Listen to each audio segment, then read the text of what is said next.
partiu retocar a raiz pela primeira vez na casa nova.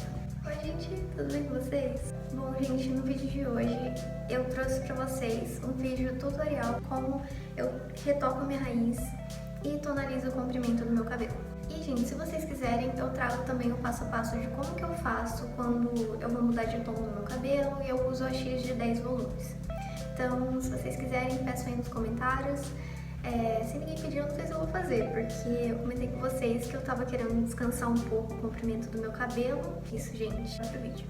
Primeiramente, eu começo separando todas as coisas que eu vou utilizar. Primeiro, eu separo o meu protetor solar, porque eu gosto de usar ele pra não manchar a minha pele. Mas eu uso tons claros, então assim, se vocês forem usar tons de base mais escura ou tons mais acobreados, eu recomendo usar hidratantes e fazer uma camada um pouco mais grossa. Pente pra pentear meu cabelo para ele não enroscar enquanto eu tô puxando as mechinhas pra fazer a coloração. A luva, aí eu uso esse daqui pra espremer a tinta. Teve um vídeo que eu mostrei pra vocês que eu comprei e não consegui usar, mas agora eu já aprendi. As presilhas para prender o cabelo, o potinho com o pincel, balança, colorações, a 747 junto com a 916 e OX de 30 volumes.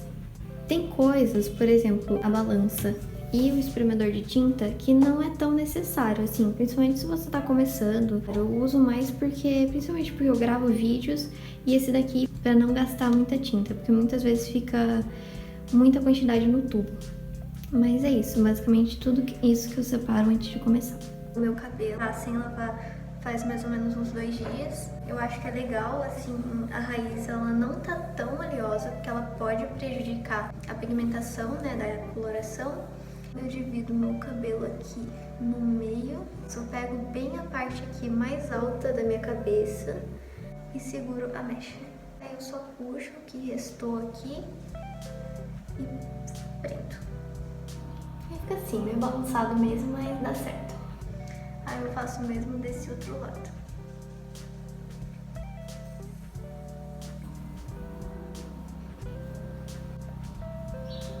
Não precisa ser também uma ciência exata, eu nem consigo separar tão certinho.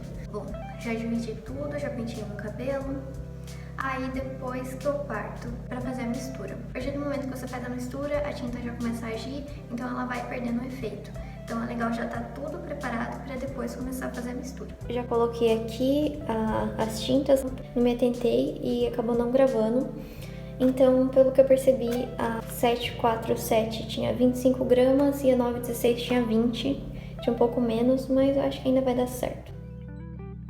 Grande parte do vídeo eu gravei falando com vocês, só que tava um barulho muito alto de fundo, de passarinhos e cachorro latindo, então eu resolvi vir falar aqui com vocês. Primeiro, vocês podem perceber que eu comecei pela frente, e por que eu fiz isso? Porque eu sei o quanto meu cabelo abre, o quanto tempo demora para abrir a minha raiz com essa coloração. Se eu fosse testar uma nova tinta, por exemplo, uma Beauty Color que tem bastante amônia e que eu sei que ela vai abrir a minha raiz muito mais rápido, eu começo por trás para ter mais certeza de que vai dar certo. A parte da frente, a parte que vai ficar mais exposta, não vai ficar acesa. O contrário serve da mesma forma.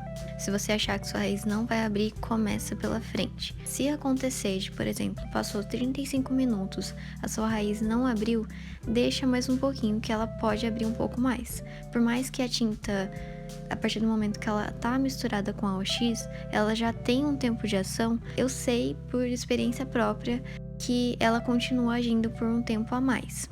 Então, tenta fazer isso. Se caso ela não abrir mesmo, depois de 50 minutos, aí você tira, porque ela não vai agir mais a partir disso. 2 dicas que podem te ajudar bastante a não manchar o cabelo é você não passar muito rente a sua raiz, você passar um pouquinho mais para baixo, pegar um pouquinho do cabelo que já tá colorido, para não ter risco de ficar partes que não pegaram a tinta. E outra é não economizar na tinta, porque já teve épocas que eu economizei muito e eu sempre ficava com pedaços assim na minha cabeça específicos na parte de trás sem a coloração, então assim, não fica legal, às vezes você prende o cabelo, ele aparece, então é legal não economizar mesmo. Muitas pessoas aqui no canal aparecem com muitas dúvidas em relação a qual oxigenado usar. Isso é algo muito complexo, vai além de eu dizer pra você, você tem que usar 20 volumes, 30 volumes. Porque, por exemplo, no meu caso, o meu comprimento ele não é tão claro, apesar de naquela época que eu usava base 9 e agora eu tô usando basicamente uma base 8. Então eu tenho que fazer esse jogo de, por exemplo, se eu tô usando uma base 8, que é nesse caso que eu tô misturando uma 7 com uma 9, transformando numa 8, 30 volumes dá exatamente o tom do meu comprimento. Agora, se eu vou usar uma base 9, isso no caso da TB8 em específico, eu uso 20 volumes. A TB8, ela é uma coloração que tem menos amônia, tem 50%, se eu não me engano, menos amônia do que outras colorações. Então, no caso dela, ela não vai ter um poder de abertura tão alto. Então, se eu já usar, por exemplo, a 9.7 da Igora, que tem mais amônia, ela vai abrir mais o meu cabelo, inclusive com a de 20 volumes. Então, é muito complexo e eu posso até fazer um vídeo explicando melhor pra vocês mais pra frente. Se vocês quiserem, peçam aqui nos comentários. Outra coisa importante, quando eu digo que eu quero igualar ao meu comprimento, é porque o meu comprimento já tá completamente saturado de coloração, de tonalização, então não vai ser fácil quanto um cabelo natural ou recém-pintado clarear com tinta só, por exemplo, uma tinta comum com OX de até 30 volumes. Isso é um processo complexo. Já chegaram a me perguntar por que você não usa a 947 com OX de 30 para você ver todo o potencial dessa tinta? Mas, gente, se eu fizesse isso, a minha raiz ia ficar acesa, ou eu teria que deixar menos tempo da coloração na minha raiz para igualar o meu comprimento, porque essa tinta não ia ser suficiente para clarear o meu comprimento, que já está completamente saturado de coloração. Então, o ideal seria usar uma super clareadora no comprimento juntamente com a tinta, ou descolorir, ou fazer uma shampoozada, ou fazer algum procedimento que possa clarear juntamente com a coloração. Lembrando que esses procedimentos eles podem ser muito agressivos no cabelo, então tem que ser feito com muito cuidado, muita cautela. Inclusive, se vocês forem fazer com profissionais, procurem o trabalho deles e busquem saber se são confiáveis, para você não se arrepender.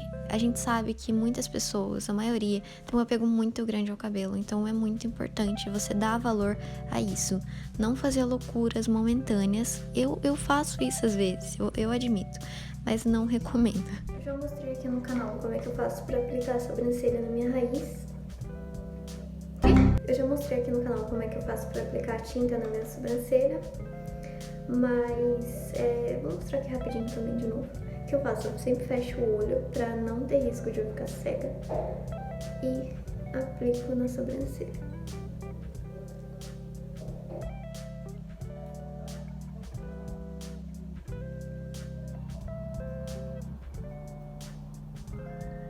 E a sobrancelha é a mesma coisa do cabelo, tá, gente? Eu fico sempre de olho, eu tiro um pouquinho pra ver se já abriu o suficiente, se já tá cobre do jeito que eu gosto.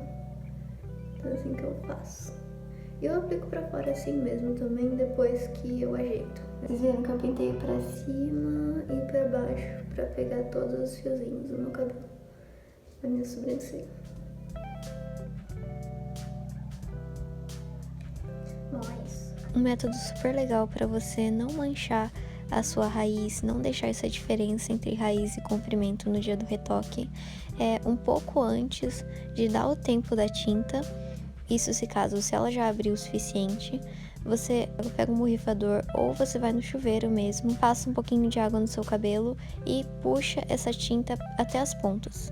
Isso vai ajudar a tonalizar um pouco o comprimento e não vai deixar essa linha de diferença entre a raiz que você acabou de retocar e o comprimento que está desbotado. Após deixar a coloração por 35 a 40 minutos, eu tirei ela apenas com água e passei o acidificante da Capro, deixe por volta de 3 a 5 minutos. O acidificante ele é muito importante nessa etapa, porque ele ajuda a fechar as cutículas do cabelo. Além desse produto deixar o cabelo mais macio e mais brilhoso, ele ajuda a fazer com que a coloração dure mais. Depois eu uso essa máscara de tratamento, que ela é específica para cabelos coloridos. Gente, voltei depois do meu cabelo só pintado e eu vim mostrar o resultado para vocês antes de tonalizar ele. porque eu acho que é interessante vocês verem em relação a como que fica o cabelo se você jogar um pouco de água e tentar tonalizar um pouco o comprimento com a tinta. E, gente, nesse caso deu super certo. Talvez se eu usasse uma tinta que fosse mais cobre, uma tinta mais escura, talvez não desse muito certo. Eu achei que ficou muito bonito. Eu tô amando esse tom, sinceramente. Muito lindo mesmo. É isso, gente. E depois eu volto pra tonalizar ele com vocês. Fiz a mistura do tonalizante. Usei 2 colheres do Lovely, 3 colheres do dourado da Colourpots e 5 colheres de creme de gordura. Vou ver que cor que vai ficar. Esse é o tom que ficou e eu escolhi esses tonalizantes basicamente porque eu só queria reavivar e não mudar o tom do meu cabelo. Bom, gente, pra tonalizar não tem muito segredo, só tem algumas coisas que você tem que escolher antes de tonalizar. E uma delas é tonalizar com cabelo seco ou com cabelo molhado. Se possível, olhe as instruções do produto, o que está recomendando.